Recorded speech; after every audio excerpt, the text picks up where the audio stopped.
Welcome back na naman po sa aking tutorial video na ito at mag-electrical po tayo.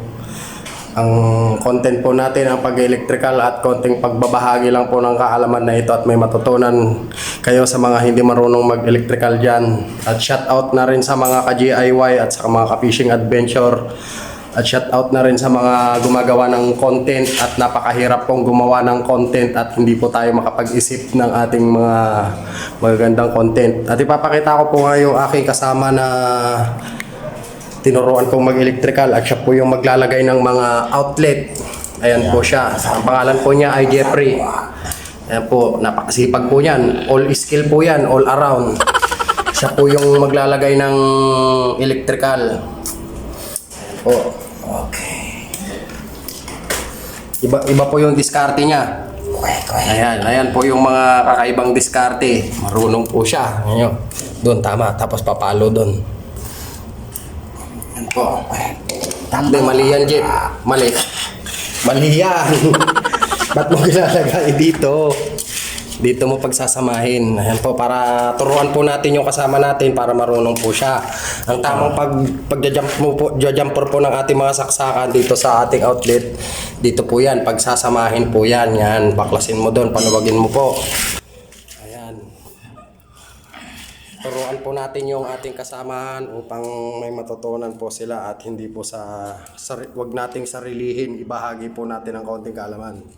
Ayan po, so idudugtong niya po yan dyan. Pagkatapos niya dugtungan, higpitan mo dyan, Jeff. Tapos at dugtungan mo rin dito ng wire na ganun dito. Pagsamahin mo doon para kapag nagsaksak sila doon, meron din nakasupply dito. Higpitan mo maigi yan para hindi malaglag. Ganito po yan. Puputol po siya ng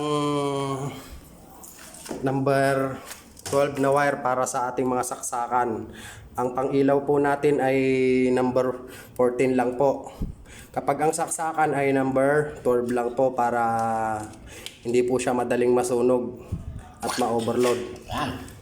Ngayon, paluwagan mo tong isa tapos ipumutol ka naman ulit. Kanyan lahat yan pag saksakan.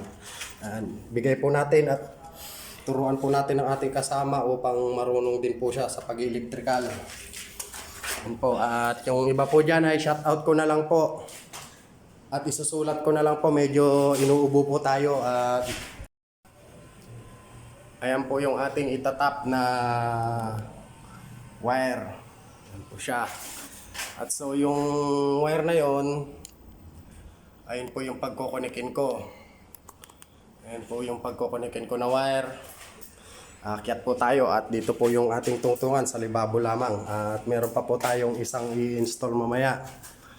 Ito po yung pinagawa nila na paupahan ng aking boss na napakabait at tiwalang-tiwala po sa aming manggagawa. At nalagyan na po namin ng metal paring. Ang kwarto na ito ay 4 po yan na paupahan at yung nandun po sa dulo ay nagawa na po. So ito po yung pinaka-unang palapag.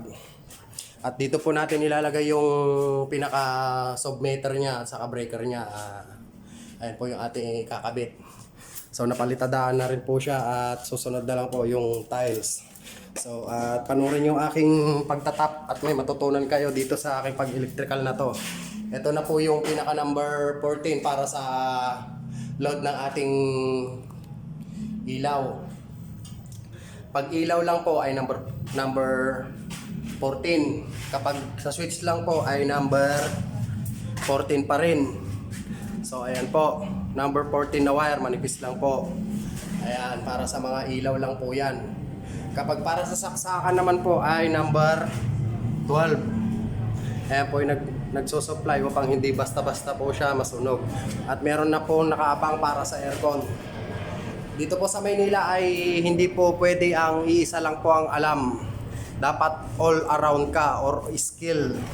Kaya panoorin nyo po ang aking tamang pagtatap sa electrical na ito. So ayan po, at itatap na po natin ang number 14. Ito po yung kanyang pinaka-load papunta sa mga ilaw. So gamit po natin yung mga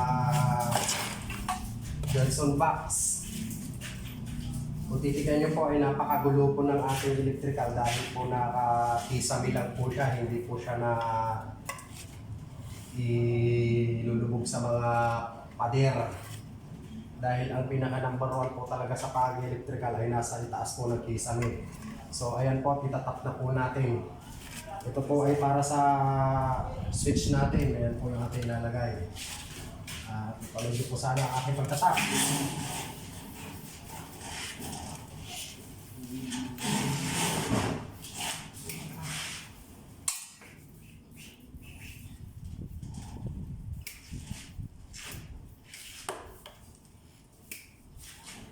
At ito naman pong mga to ay sabay po sa exhaust fan at sa ilaw. Ayan po yung gagamitin natin para sa exhaust fan, para sa ilaw. Ay yung switch niya nandoon po. So ay tatap ko na po kung paano po yung tamang pagtatap ng ating electrical. So ayan po at nakapagkabit na po tayo ng ating electrical at na-install na natin doon sa loob. So at lalagyan na natin ng submeter para hindi magreklamo yung borders kung sakali ay malaman nila yung mga nagagamit nilang electric bill nila. So hiwalay po sa bawat kwarto ang pagkakabit ng ating electric bill. Ay electric sword meter pala. So ito po yung ilalagay nating submeter niya. Ang pangalan po niya ay Sapari. So ito po yung ikakabit natin. At makikita niyo po ang tamang pagkakabit ng ating submeter at paano ang tamang proseso ng pagkakabit ng ating submeter. So at ikakabit ko na po at ibabari na. Perfect.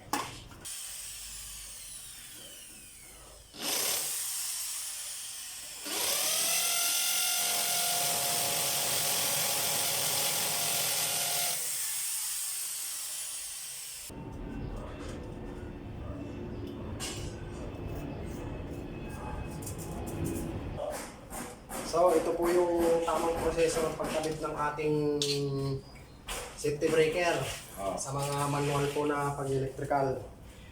Ganito po yan. Una, ito po yung papunta sa isang kwarto. Kunwari, papunta sa isang bahay. So pag-electrical po ay ikakabit po natin sa breaker sa ibaba po para doon po siya mag-automatic na mag-turn off. Yan, kakabit po natin dito yung papunta sa kwarto.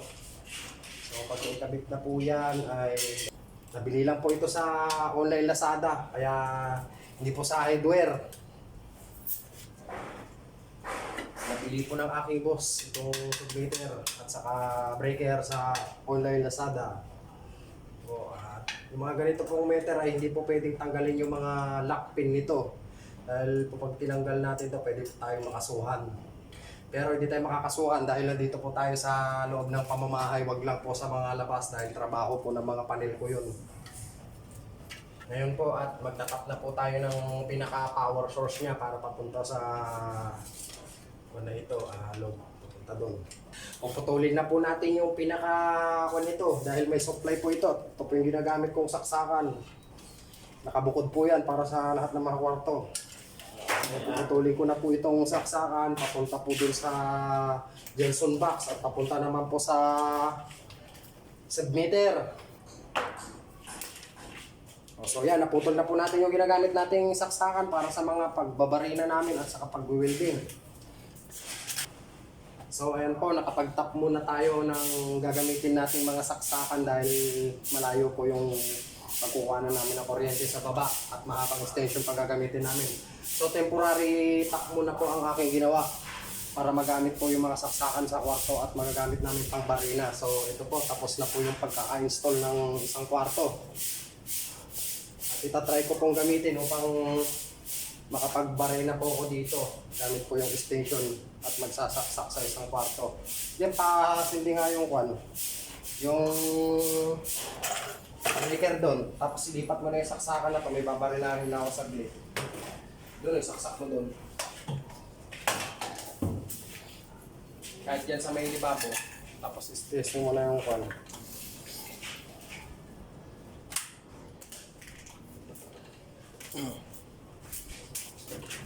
lalagyan pa po natin ng isa pong Johnson box dito. So ito po yung may load. Dalawang to, ayan, papunta dito sa meter at papunta naman po sa breaker. Yung pinaka-main ng bahay sa ilalim po.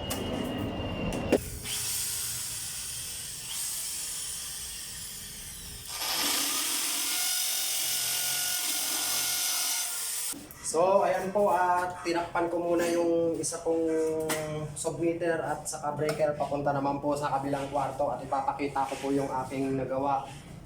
At i-testingin po natin yung mga barina natin at makita nyo kung okay na yung ating pagkaka-install ng electrical. So,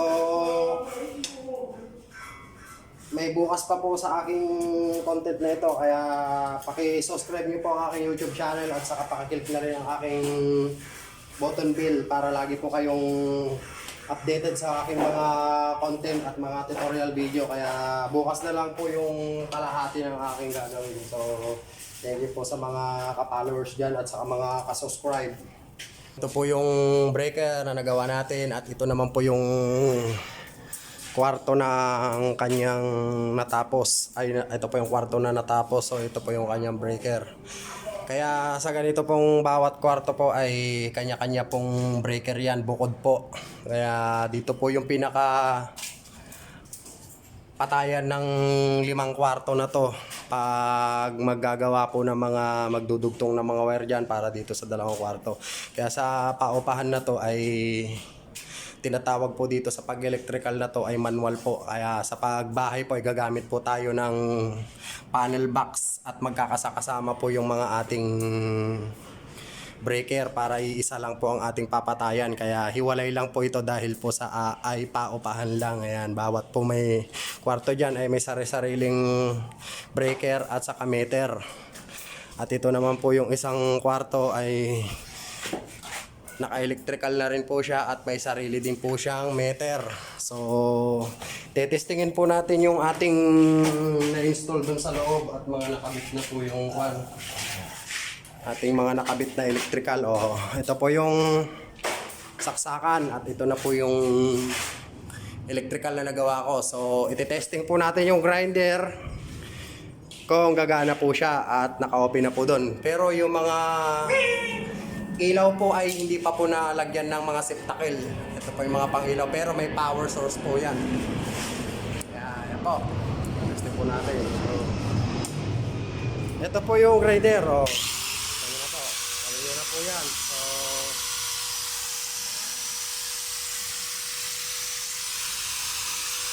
kita nyo naman to dahil gumana na po siya.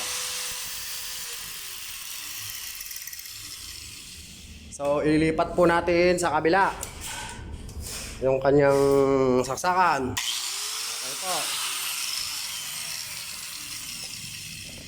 Itong mga ilaw ay hindi pa po natin tetestingin dahil wala pa po siyang septakil at kesame. So, bukas na naman po at hintayin nyo po yung pinaka part 1. Thank you for your watching.